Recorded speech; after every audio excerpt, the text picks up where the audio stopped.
देखिए बाबू बोर्ड पे देखिए, जी सर। यहाँ पे बोर्ड पे देखिएगा तभी समझ में आएगा। देखिए आज 10th क्लास का फार्मूला लिखा है, क्या लिखा है? 10th class formula. देखिए 10th क्लास फार्मूला।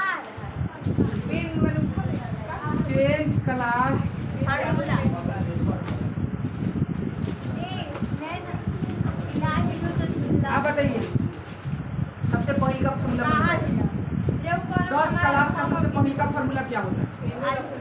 मालूम है? हम बता दें। आप बताइए इस अंदर वाला को क्या कहते हैं? अंदर वाला को अंदर जैसे 7 में 2 से भाग दीजिएगा तो 2 3 6 घटेगा तो 1 घटेगा तो। अब बताइए इस 7 को क्या कहते हैं? 7 को छोटका ए कहते हैं। छोटका क्या कहते हैं? इसको छोटका बी कहते हैं, इसको क्यू कहते हैं, इसको क्या कहते हैं? आर। तो 7 किसके बराबर होता है? 2 3 6 2 3 अब प्लस ए को 7 को नहीं होता है।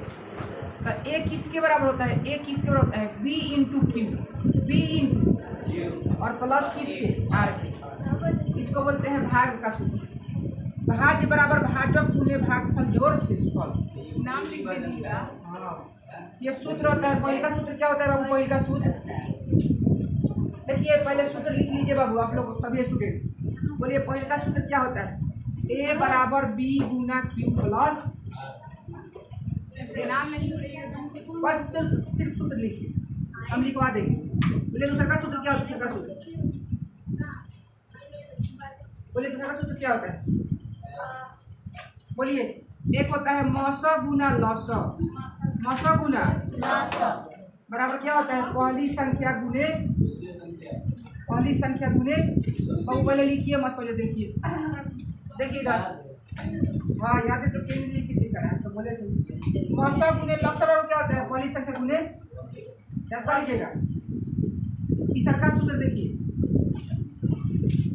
अगर बहुपद ax² plus bx plus c हो, bx प्लस क्या हो? तो इसमें 2 का सूत्र होता है। इसमें कौन सूत्र होता है? वही लिख रहे हैं जो बोर्ड में आता है, हमेशा एग्जाम में पूछता है। एक होता है alpha plus beta minus B by A, एक होता है अल्फा इंटू बीटा क्या होता है? सी बाई ए।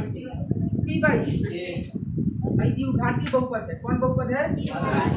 एक होता है त्रिघाती बहुपद। क्या होता है? देखिए त्रिघाती बहुपद देखिए, A X cube plus B X square plus C X plus D.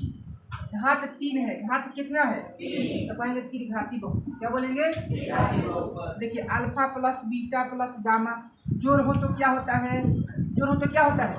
Minus B by A. जोड़ हो तो क्या होता है? Minus B by minus B by. अगर 2 को गुना में हो, alpha beta beta gamma gamma alpha, तो उसका सूत्र होता है सी बाई। 3 को गुना में हो तो होता है सूत्र alpha beta gamma minus D by A minus D by. ये हो गया बहुपद समाप्त। बहुपद। अब देखिए बहुपद के बाद आप लोग आए कहाँ है? 2 चर वाले रैखिक समीकरण जो पढ़े ना बाबू। देखिए हम बताते हैं, जैसे देखिए A X plus B Y plus C बराबर 0। ये कौ चर है? इसमें 2 चर है, एक्स और वाई। और D X plus E Y plus F बराबर 0।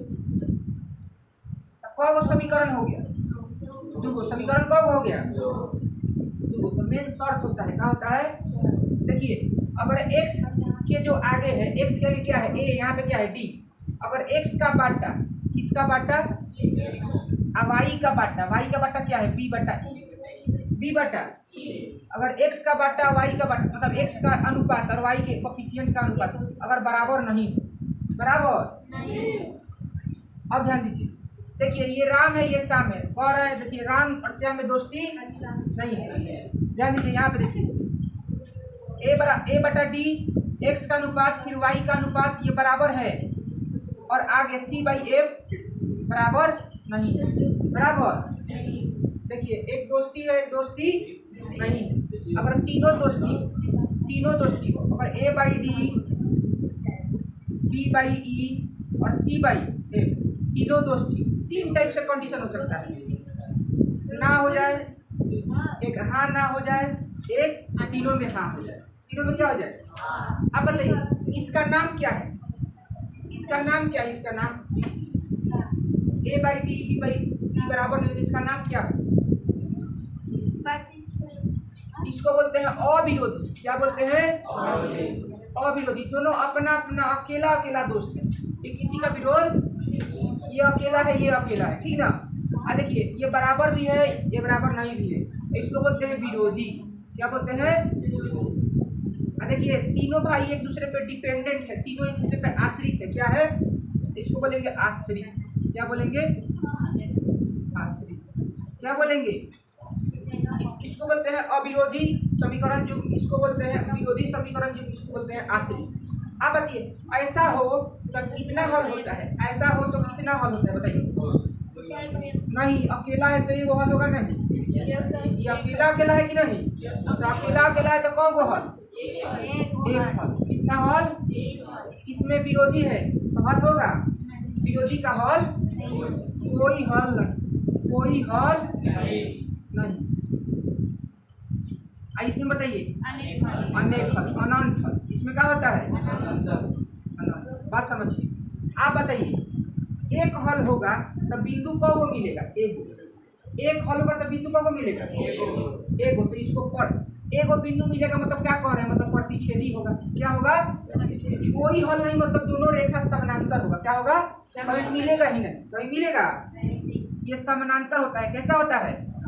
अनंत हल मतलब होता है कि दोनों एक दूसरे पे होते हैं, उसको बोलते हैं संपाती। अगर दो रेखा एक ही पर हो तो उसको क्या बोलते हैं? संपाती। बात समझे? नाम भी मालूम चल गया, हल भी मालूम चल गया, आलेख भी मालूम। उसके बाद आप लोग पढ़े हैं द्विघात समीकरण। क्या पढ़े हैं? द्विघात समीकरण के लिए कौन सूत्र? द्विघाती सूत्र। द्विघात समीकरण के लिए कौन सूत्र? अगर द्विघात समीकरण हो ax square plus bx plus c बराबर 0 तो इसके लिए कौन सूत्र? इसके लिए द्विघाती सूत्र। कौन सूत्र? अंदर वाला को क्या बोलते हैं? अंदर वाला को विवेचक। अंदर वाला क्या बोलते हैं? तो कम से कम इतना तो सूत्र याद होना चाहिए। 1 2 3, ये देखिए 4 नंबर, मान लीजिए 5, ये देखिए 6। कम से कम 6 टॉपिक याद होना। लिख दो, याद करो, फिर आगे पढ़ाते हैं। 6 टॉपिक याद होना चाहिए।